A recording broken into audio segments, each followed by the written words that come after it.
In today's video, I'm going to teach you how to send Databox reports to Slack. By the end, your key metrics and updates can show up right where your team is already working, saving you time and keeping everyone aligned. First, open Databox and head to the main navigation. Find Notifications and select Slack. This is where you enable the Slack connection that lets Databox deliver reports and alerts directly into Slack conversations.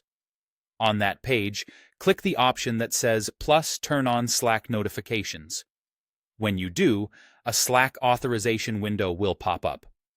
This is a standard permissions screen from Slack that allows Databox to post messages on your behalf. If the window doesn't appear, check your browser's pop-up blocker and try again. In the authorization window, choose the Slack workspace you want to connect. If you're a member of multiple workspaces, make sure to pick the one where your team wants to receive Databox updates.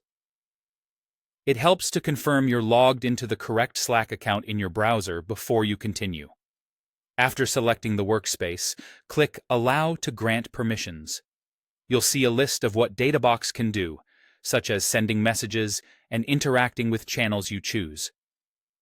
Reviewing this list for a moment is a good practice, so you know exactly what access you're providing.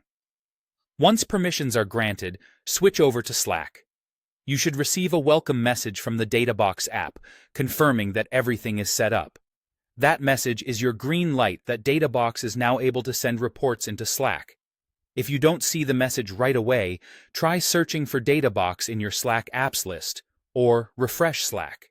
If your organization requires admin approval for apps, you may need to request access and then repeat the authorization step after it's approved. From here, you're ready for Databox to share insights with your team as they're generated. The connection you just established means your important metrics can arrive in Slack in a timely and consistent format, helping everyone stay informed without digging through dashboards. As a quick tip, make sure your Databox user role allows you to manage notifications and integrations. If something seems blocked during setup, reach out to an admin to confirm access. That small check can save time and prevent repeated authorization attempts. That's it. Quick and straightforward. You went to Notifications, opened Slack, turned on Slack notifications, selected your workspace, granted permissions, and confirmed the welcome message in Slack. Thanks for watching, and enjoy keeping your team up to speed with Databox updates right inside Slack.